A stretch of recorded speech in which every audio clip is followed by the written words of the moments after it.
وما ارسلناک الا رحمتا للعالمین، اور ہم نے آپ کو تمام جہانوں کے لیے رحمت بنا کے بھیجا ہے۔ جناب آج کی میں دوسری اسکالر سے ملتمس ہوں کہ آپ صلی اللہ علیہ وآلہ وسلم کی محبت اور آج کے دور میں ماؤں کو آپ صلی اللہ علیہ وآلہ وسلم کی تعلیمات کو، آپ صلی اللہ علیہ وآلہ وسلم کے معمولات کو اپنی اولاد کے رگ و پے میں کیسے اتارنا ہے، یہ سیکھنا بھی ہے اور سمجھانا بھی ہے۔ تو جناب وہ نام ہمارے درمیان موجود ہے، محترمہ امتیاز جاوید خاکوی صاحبہ، اور بریک میں ہم نے آپ تمام بہنوں سے بات بھی کی ہے، انشاءاللہ ہم براہ راست بھی آپ کی سمت آئیں گے، لیکن ہمیں بتائے گئے ہیں وہ پوائنٹس کے جو مائیں سمجھتی ہیں، اور مجھے بہت اچھا لگ رہا ہے اور بڑی مسرت کے ساتھ میں اپنے ناظرین کو جو ہمیں ARYQ-TV کی اسکرین کے تھرو دیکھ رہے ہیں اپنے پسندیدہ چینل پہ، اور وہ لوگ جو یہاں براہ راست موجود ہیں، وہ سب مائیں اپنا انپٹ دے رہی ہیں which is appreciable۔ اور دوسری بات یہ کہ آپ لوگ سمجھتی ہیں کہ آج کی ماں کو کن کن باتوں کو سمجھنے کی ضرورت ہے اور جناب کمی کہاں رہ رہی ہے، تو وہ کچھ پوائنٹس، کچھ نکات ہمیں ملے ہیں۔ ان اشعار کے ساتھ میں آپا سے التماس کروں گی کہ کعبے کی ضیا کہیے، تنویر حرا کہیے، کعبے کی ضیا کہیے، تنویر حرا کہیے، اس نازش انور کو اچھوں سے سوا کہیے، اور یاسین و مبشر کو، طٰہٰ کو، مزمل کو کہنا ہے اگر کچھ تو خالق کا کہا کہیے، اور جو صورت و سیرت میں بے مثل ہے، یکتا ہے، اس ذات محمد کو قرآن نما کہیے، اس ذات محمد کو قرآن نما کہیے، اور اس محسن انساں کو، اس محسن نسواں کو محبوب خدا کہیے، ممدوح خدا کہیے، اور وہ ذات جو ہادی بھی، ملجا بھی، مسیحا بھی، اس ذات پہ کیا کہیے، اس ذات کو کیا کہیے۔ محترمہ امتیاز جاوید خاکوی صاحبہ سے ملتمس ہوں۔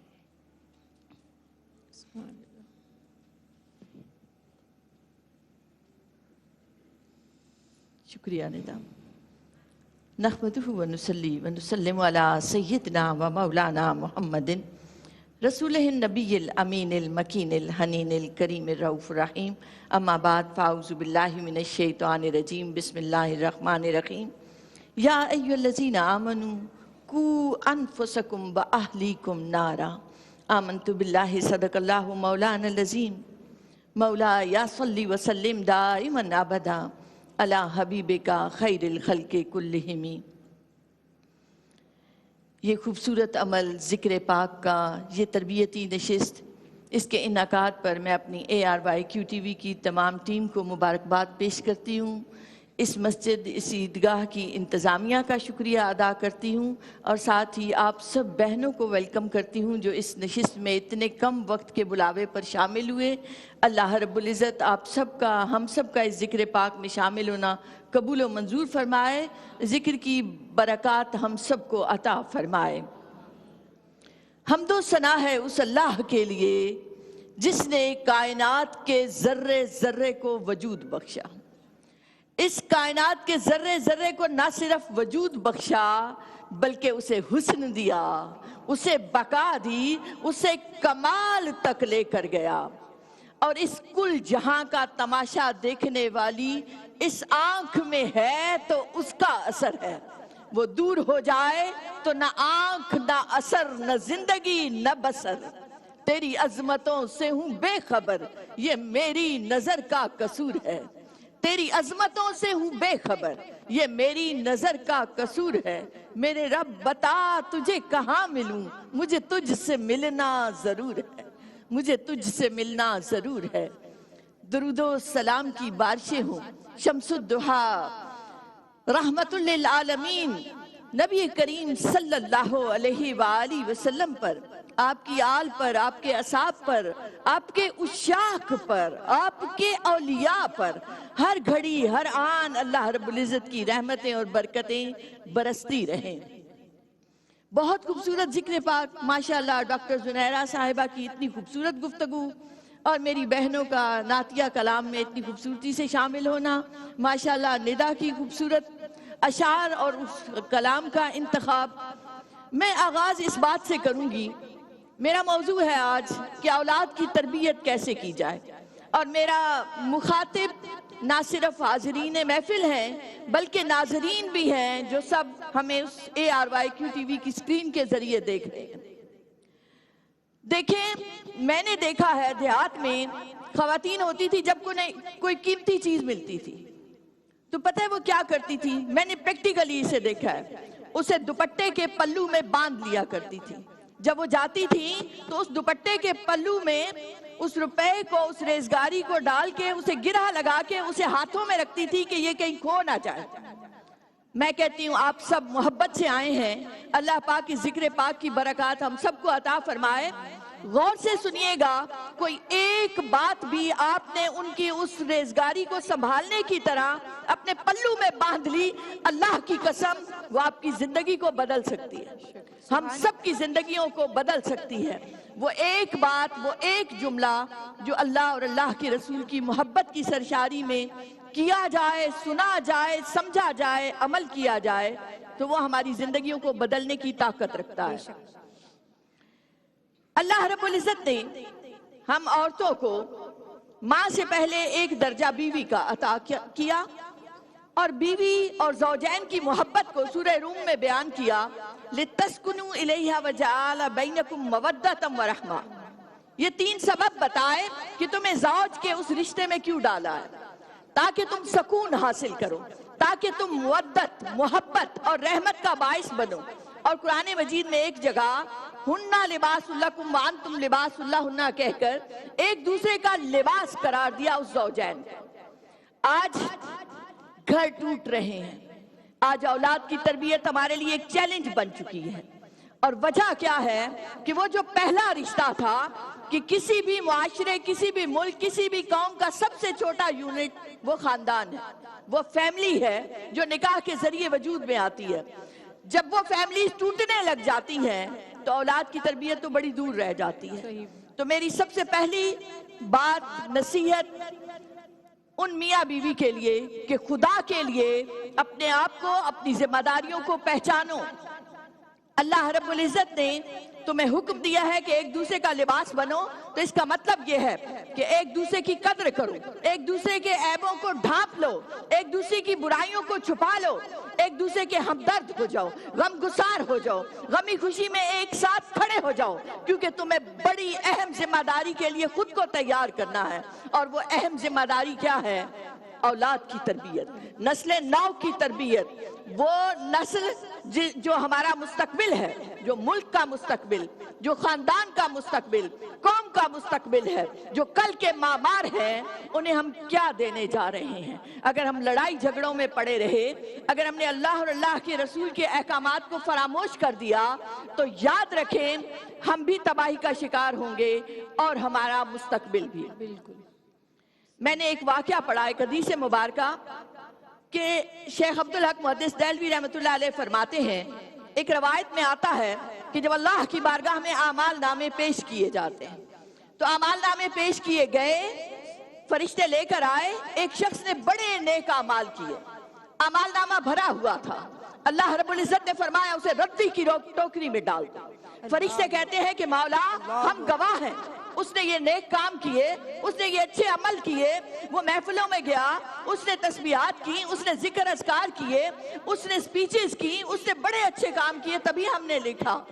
اللہ رب العزت فرماتا ہے یہ سب ضائع ہو گیا، ان سب کو ردی کی ٹوکری میں ڈال دو، لم یرید وجہی، کہ ان میں سے کسی میں بھی میری رضا کا سوال نہ تھا۔ وہ جو کام کرتا رہا ان میں کہیں بھی اس نے میری رضا نہ مانگی تھی، میری خوشی نہ مانگی تھی۔ اور غور کریں تو وجہ کا لفظ استعمال ہوتا ہے، اللہ رب العزت نے وجہ اللہ قرآن مجید میں استعمال کیا۔ علماء کہتے ہیں حبل اللہ ہے یا ذکر اللہ ہے یا وجہ اللہ ہے، صراط مستقیم ہے تو نبی کریم علیہ السلام کی ذات مبارکہ، اس اللہ کو کسی نے نہ دیکھا، لیسا کمثلہ شیء، اس جیسا کچھ نہیں۔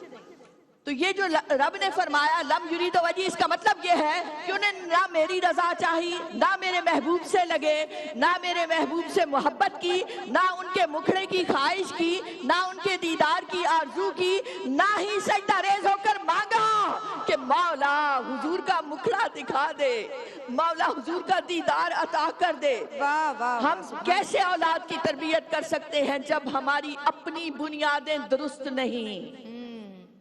میری بہنوں، میں اس بات سے آغاز کروں گی، چاہتے ہو کہ ہماری اولادیں سنور جائیں، ہم ان کی بہترین تربیت کریں، تو ایک بات جو پلو سے باندھنے والی ہے، اٹھتے بیٹھتے چلتے پھرتے سوتے جاگتے ہر لمحہ اس کا ذکر بنا لو، اس کا وظیفہ بنا لو، انا اريد وجهك، مولا تیرے مکھڑے کی خواہش ہے، مولا تیری رضا کی خواہش ہے، مولا حضور کے دیدار کی خواہش ہے۔ اور جب آپ اولاد کی تربیت کی طرف متوجہ ہوں تو آپ کے اندر یہ خواہش ہو کہ میں اس اولاد کی اس لیے تربیت کرنا چاہتی ہوں کہ مولا میں تیری رضا حاصل کر سکوں۔ ہم جب ان کو تعلیم کے لیے اداروں میں بھیجتے ہیں تو ہمارے سامنے کیا ہوتا ہے؟ آپ اپنی نیت، اپنی سوچ، اپنی فکر کا جائزہ لیجئے، تو ہم یہ چاہ رہے ہوتے ہیں وہ اچھی نوکری حاصل کریں، وہ ڈاکٹر بنے، وہ انجینئر بنے، وہ تاجر بنے، وہ جو کچھ بھی جس پروفیشن کا بھی انتخاب کریں، مگر مطمع نظر کیا ہوتا ہے کہ اچھی نوکری کا حصول۔ میں اس پہلی سوچ پر وار کرنا چاہتی ہوں میری بہنوں جو آج مجھے سن رہے ہیں، وہ چاہے اسکرین کے ذریعے کہ خدا کے لیے اس سے باہر آ جائیے۔ جب آپ نوکری کے حصول کے لیے بچوں کو باہر بھیجتے ہیں، پیسہ لگاتے ہیں، محنت کرتے ہیں، وقت دیتے ہیں، خود بھی اور ان کا بھی، مگر آپ نوکر تیار کر رہے ہیں، آپ نوکری کے لیے بھیجتے ہوئے نوکر تیار کر رہے ہیں، آپ لیڈرشپ نہیں دے رہے، آپ صالح مسلمان نہیں بنا رہے، آپ ایک اچھا انسان تیار نہیں کر رہے، کیونکہ آپ کی نیت ہی نہیں ہے۔ تو بات شروع ہوتی ہے اس بنیاد سے، اس مقصد سے جو انسان کے اندر کار فرما ہے۔ ہم اپنی اولاد کی تربیت کرتے ہوئے اب کیا چاہتے ہیں؟ تو میں اسے 3 باتیں کہوں گی۔ ہم چاہتے ہیں کہ وہ اچھا انسان، نیک اور صالح مسلمان بنے۔ ہم چاہتے ہیں کہ وہ محب وطن پاکستانی بنے، وہ بطور شہری، بطور پاکستانی، بطور مسلمان اپنی ذمہ داریوں کو پہچانے اور انہیں ادا کرے۔ تیسرے نمبر پر ہم یہ چاہتے ہیں کہ اس کی جو صلاحیتیں اس کے اندر موجود ہیں ان کو جلا ملے، وہ ایک معاشرے کا ایسا مفید کارکن ثابت ہو کہ جس کی نفع بخشی دور تک جائے۔ اور آغاز کس بات سے ہوا کہ مولا میری اولاد کو اچھا انسان اور اچھا مسلمان بنا دے۔ اور کیوں بنا دے؟ کیونکہ میرے بچے بھی، میری اولاد بھی اور میں بھی فقط تیری رضا چاہتے ہیں۔ اب جب ہم ڈگریاں حاصل کرتے ہیں، جب ہم ذکر اذکار کرتے ہیں تو ہمارے ذہنوں میں آتا ہے میں بڑا علم والا ہو گیا، میں بڑی سمجھ بوجھ والا ہو گیا، میں بڑا شعور والا ہو گیا۔ یاد رکھیں جب یہ خیال آتا ہے تو اللہ کو تکبر پسند نہیں، ہرگز پسند نہیں۔ آپ جتنے بھی علم والے ہیں، فنون والے ہیں، محبتوں والے ہیں، بڑے ہیں، مگر جب اس کی بارگاہ میں جائیں تو نیاز مندی سے جائیں، ہاتھ جوڑ کر جائیں، سر جھکا کر جائیں، سجدے میں رو رو کر کہیں مولا یہ اتنی بڑی ذمہ داری، ایک بچے کو بھی تیار کرنا بہت بڑی ذمہ داری ہے، اس کے تقاضوں کو سمجھے۔